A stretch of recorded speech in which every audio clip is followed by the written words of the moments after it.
بسم الله الرحمن الرحيم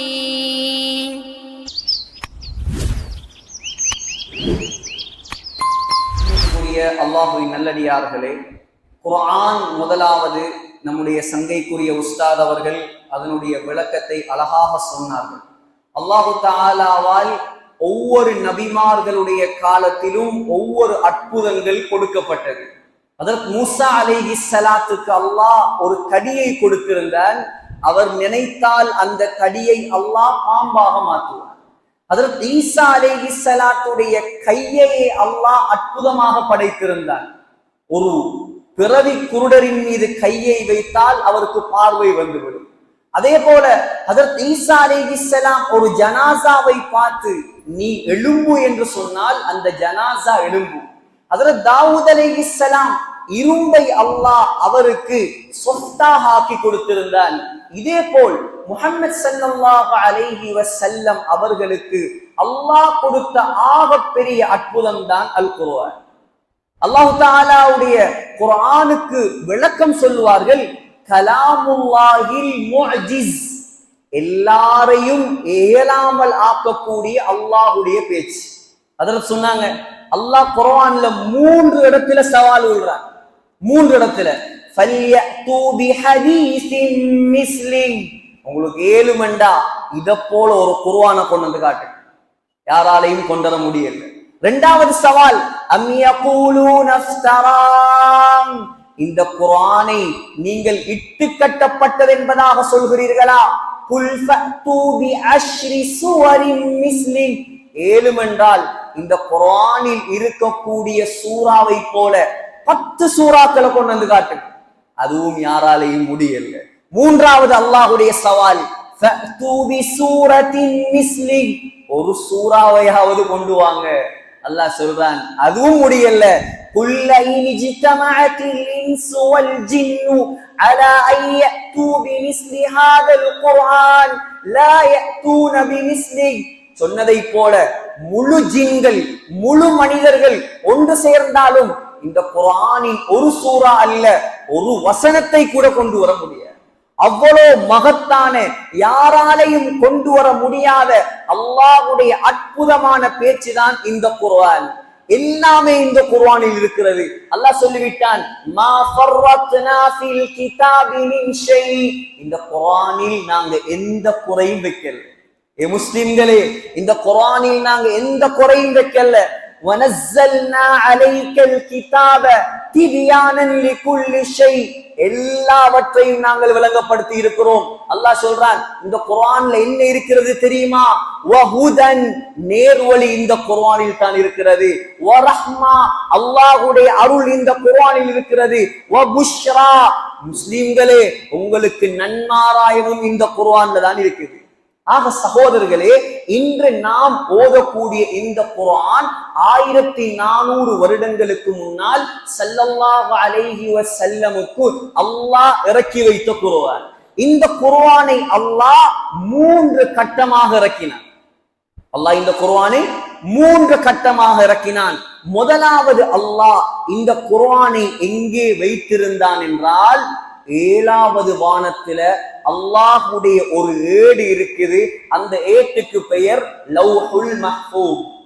இன்னஹு லகுர்ஆனுன் கரீம் ஃபீ கிதாபின் மக்னூன், முழு குர்ஆனை அல்லாஹ் ஆரம்பத்தில் வைத்திருந்தது லவ்ஹுல் மஹ்ஃபூஸ். அல்லாஹ் தஆலா என்ன செய்தான்? லவ்ஹுல் மஹ்ஃபூஸ்ல இருக்கக்கூடிய குர்ஆனை முதலாவது வானத்துக்கு இறக்க விரும்பினான். அல்லாஹ் வானலோகத்துல 2 பள்ளிவாசல் கட்டி வைத்திருக்கிறார். சஹீஹான ரிவாயத்துகளின் படி முதலாவது பள்ளி 7வது வானத்துல காபத்துல்லாவுக்கு நேராக இருக்குது. அந்த பள்ளிவாசலுக்கு பெயர் பைத்துல் மஅமூர். ஹஜ்ரத் இப்ராஹிம் அலைஹிஸ்ஸலாத்தை அந்த பள்ளிவாசல்ல தான் ஸல்லல்லாஹு அலைஹி வஸல்லம் சந்தித்தார்கள். புகாரியுடைய ஹதீஸ், தபரானியில் வருகிறது. ஸல்லல்லாஹு அலைஹி வஸல்லம் சொன்னார்கள், அது எவ்வளவு பிரம்மாண்டமான பள்ளி என்றால், ஒவ்வொரு நாளும் அந்த பள்ளிவாசலுக்குள் 70,000 மலக்குமார்கள் நுழைகிறார்கள். நுழையக்கூடிய யாரும் திரும்பி வருவது கிடையாது. இது 7வது வானத்துல காபாவுக்கு நேராக இருக்கும் பள்ளிவாசல். அதே போல் முதலாவது வானத்திலேயும் அல்லாஹ் ஒரு பள்ளியை கட்டி வைத்திருக்கிறான். அந்த பள்ளிவாசலுக்கு பெயர் பைத்துல் இஸ்ஸா. பைத்துல் இஸ்ஸா. நசாயி, ஹாக்கிம், பைஹகி போன்ற கிரந்தங்களில் வரக்கூடிய ரிவாயத் 7வது வானத்துல இருந்த குர்ஆன அப்படியே மொத்தமாக அல்லாஹ் முதலாவது வானத்தில் இருக்கக்கூடிய பைத்துல் இஸ்ஸா என்ற பள்ளிவாசலுக்கு இறக்கி வைத்தான் லைலத்துல் கத்ருடைய இரவில். அதுக்கு பின்னால் தான் 1400 வருடங்களுக்கு முன்னால் 23 வருட காலங்களின் இடைவெளியில் அல்லாஹ் கொஞ்சம் கொஞ்சமாக இந்த குர்ஆனை இந்த உலகத்துக்கு இறக்கி வைத்தான். எனவே ரமலான் மாதத்தில் இறக்கப்பட்டதால் ரமலான் மாதம் மாதங்களில் சிறந்த மாதமாக மாறியது. குர்ஆனை ஜிப்ரீல் அலைஹிஸ்ஸலாம் சுமந்து வந்ததால் ஜிப்ரீல் அலைஹிஸ்ஸலாம் மலக்குமார்களில் எல்லாம் சிறந்தவராக மாறினார். குர்ஆனை முஹம்மது ஸல்லல்லாஹு அலைஹி வஸல்லம் ஏற்றுக்கொண்டதால் ஸல்லல்லாஹு அலைஹி வஸல்லம் நபிமார்களுக்கெல்லாம் சிறந்தவர்களாக மாறினார்கள்.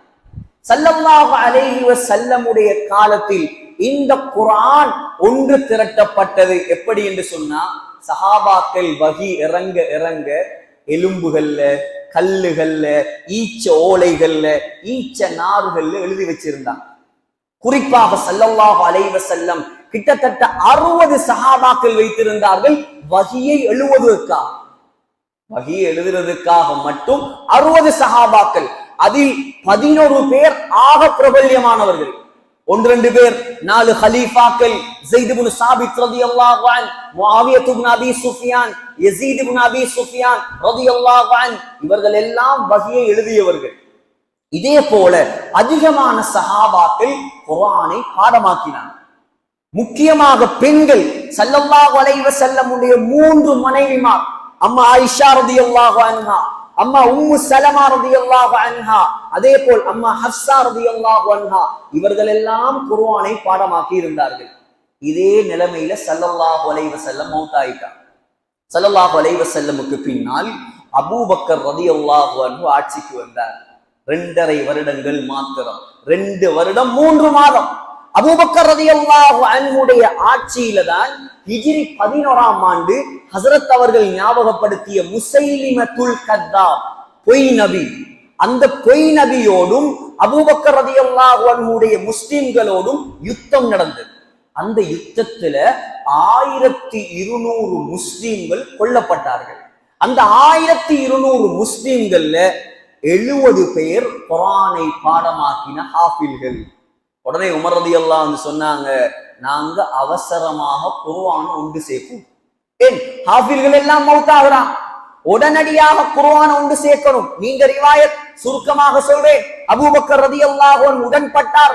ஸைத் இப்னு சாபித் ரலியல்லாஹு அன்ஹுவை கூப்பிட்டார். அவருடைய தலைமையில் குர்ஆன் ஒன்று திரட்டப்பட்டது. உலகத்துல முதலாக குர்ஆனை ஒன்று திரட்டிய பெருமை ஹஸரத் உமர் ரலியல்லாஹு அன்ஹு அவர்களுக்கு சாரும். அந்த குர்ஆன் ஒரு குர்ஆன் தான். அந்த குர்ஆன் ஹஸரத் அபூபக்கர் மௌத்தாகும் வரைக்கும் அவர்களுடைய கையில், அதற்கு பின்னால் உமர் ரலியல்லாஹு அன்ஹு மௌத்தாகும் வரைக்கும் அவர்களுடைய கையில். உமர் ரலியல்லாஹு அன்ஹு மௌத்தானதற்கு பின்னால் உமர் ரலியல்லாஹு அன்ஹுடைய மகள் ஹஃப்ஸா ரலியல்லாஹு அன்ஹா அவர்களுடைய கரத்திலே அந்த குர்ஆன் போனது. 3வது ஹஸரத் உஸ்மான் ரலியல்லாஹு அன்ஹுடைய ஆட்சி வந்தது. வந்த நேரம் ஹுதைஃபா ரலியல்லாஹு அன்ஹு, புகாரியில வருது, ஹஸரத் உஸ்மான் ரலியல்லாஹு அன்ஹுடைய ஆட்சி காலத்துல இர்மீனியா என்ற பகுதி, இங்கிலீஷ்ல ஆர்மீனியான்னு சொல்லுவாங்க, இர்மீனியா என்ற பகுதி, அதாவது ஆசர்பைஜானுக்கு பக்கத்தில் இருக்குது. ஒரு பிளைட் ஒன்று விழுந்துச்சு கிட்டத்துல, உங்களுக்கு தெரியும். அந்த ஆசர்பைஜானுக்கு பக்கத்தில் இருக்கக்கூடிய ஆர்மீனியா என்ற இடத்துக்கு ஹஸரத் ஹுதைஃபா ரலியல்லாஹு அன்ஹு படையெடுத்து போனார். படையெடுத்து போன நேரம் அங்க பார்த்தா மக்கள் எல்லாம் ஒவ்வொருத்தரும் வித்தியாசமாக குர்ஆனை ஓதிக்கொண்டிருக்கிறார். உடனே வந்து சொன்னாங்க, உஸ்மான் ரலியல்லாஹு அன்ஹு கூப்பிட்டு, யா அமீரல் முஃமினீன், ஏ ஜனாதிபதியே, கலீஃபாவே, அதிரிக் ஹாதிஹில் உம்மத, இந்த சமூகத்தை, இந்த முஸ்லிம் சமூகத்தை எப்படியாவது காப்பாத்துங்க. ஏன் தெரியுமா? எப்படி யூதர்கள் தௌராத்துல கருத்து வேற்றுமை பட்டார்களோ, எப்படி நசாராக்கள் இஞ்சியில குழப்பினாங்களோ, இதே போல இந்த முஸ்லிம்கள் குர்ஆன்ல பிரிஞ்சு போறதுக்கு முன்னால எப்படியாவது இந்த சமுதாயத்தை காப்பாத்து. உடனே உஸ்மான் ரலியல்லாஹு அன்ஹு ஹப்ஸா நாயகியிடம் ஆளை அனுப்பி அவங்கள்ட்ட இருந்த குர்ஆனை எடுத்து 6 பிரிண்ட் எடுத்தாங்க. 3 சஹாபாக்களை நியமிச்சாங்க. 3 சஹாபாக்களை நியமிச்சு ஸைத் இப்னு சாபித், சயீத் இப்னுல் ஆஸ், அப்துர்ரஹ்மான் இப்னுல் ஹாரிஸ் என்ற 3 சஹாபாக்களை நியமித்து குர்ஆனை 6 பிரிண்ட் எடுத்தாங்க. ஒரு பிரிண்ட கூஃபாக்கு அனுப்பினாங்க. ஈராக்குடைய கேபிட்டல் பக்தாத்ல இருந்து 170 கிலோமீட்டர் போகும். ஒரு பிரிண்ட 6 பிரிண்ட்ல ஒரு பிரிண்ட் கூஃபா, 2வது டமஸ்கஸ் சிரியாவுடைய கேபிட்டல், 3வது பஸ்ரா ஈராக்குடைய முக்கியமான இன்னொரு நகரம், 4வது மக்கா, 5வது பஹ்ரைன், 6வதை தன்னிடம் வைத்துக் கொண்டார்கள். வைத்துக் கொண்டு விட்டு எல்லா கவர்னர்மாருக்கும் கட்டளை போட்டாங்க, இந்த குர்ஆன் எந்த குர்ஆனை நான் அனுப்பினேனோ அந்த குர்ஆனை மட்டும் நீங்க பிரதி எடுத்து முழு உலகத்துல உள்ள எல்லா முஸ்லிம்களுக்கும் அனுப்பி வைங்க, மத்த எல்லா குர்ஆனையும் பத்த வைத்து விடுங்கள். அவங்க சொன்னதை போல குர்ஆன் அப்படியே ஏனைய குர்ஆன் பத்த வைக்கப்பட்டுச்சு. உஸ்மான் ரலியல்லாஹு அன்ஹுடைய குர்ஆன் மாத்திரம் மிஞ்சிச்சு. இந்த பெரிய சேவையை செய்ததால் அவருக்கு ஜாமிஉல் குர்ஆன், குர்ஆனை ஒன்று திரட்டியவர் என்ற பெயரும் சூட்டப்பட்டது. இதுக்கு பின்னால் குர்ஆன் ஹஸரத் சொன்னதை போல ஹரக்கத் இல்லாம, சத்து மத்து இல்லாம வெறுமனே எழுத்துகள் மட்டும்தான் இருந்துச்சு. அதுக்கு பின்னால் சிலர் நுக்தா வைத்தார்கள். அபுல் அஸ்அத் அத்-துவலி ரஹ்மத்துல்லாஹி அலைஹி தாபிஈன்கள்ல பெரியவர். ஹஸரத் அலி ரலியல்லாஹு அன்ஹுடைய ஆட்சியில குர்ஆனுக்கு ஹரக்கத் வைத்தார். அதே போல கலீல் அஹ்மத் அல் ஃபராஹிதி என்பவர் நுக்தா வைத்தார். அதே போல ஹஜ்ஜாஜ் இப்னு யூசுஃபும் ஹரக்கத் வைத்தார். குர்ஆனை 30 ஜுஸ்ஸாக பிரிச்சவர் ஹஜ்ஜாஜ் இப்னு யூசுஃப். இப்ப அப்படியே கைமாறி நாங்க எங்கட கையில வைத்திருக்கக்கூடிய இந்த குர்ஆன் நம்மிடம் வந்து சேர்ந்தது. அந்த குர்ஆன் இப்ப நம்மிடத்தில் இருக்கக்கூடிய குர்ஆன் 30 ஜுஸ்களை உடைய குர்ஆன். இந்த குர்ஆன்ல 114 சூறாக்கள் இருக்குது. அதிகமான உலமாக்களுடைய கருத்தின்படி 6666 வசனங்கள் இருக்குது.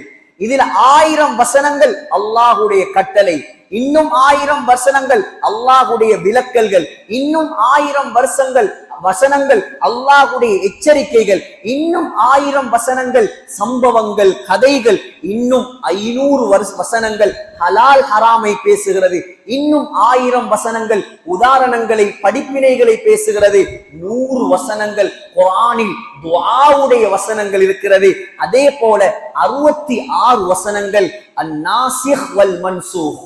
அதாவது எங்கட ஊடு இருக்குது. உதாரணமா நாங்க விரும்பினா பச்சை கலர்ல பெயிண்ட் அடிப்போம், வெள்ளை கலர்லையும் பெயிண்ட் அடிப்போம். அதே போல குர்ஆன் அல்லாஹ்வுடையது. ஆரம்பத்தில் ஒரு சட்டத்தை இறக்குவான், அல்லாஹ் விரும்பினா அந்த சட்டத்தை மாற்றுவான். மாற்றப்பட்டதுக்கு சொல்வது மன்சூக், மாற்றிய ஆயத்துக்கு சொல்வது நாசிக். இது போல இன்னும் பல அம்சங்களுடன் அல்லாஹ் இந்த குர்ஆனுடைய 6666 வசனங்களையும் இறக்கி வைத்திருக்கிறார்.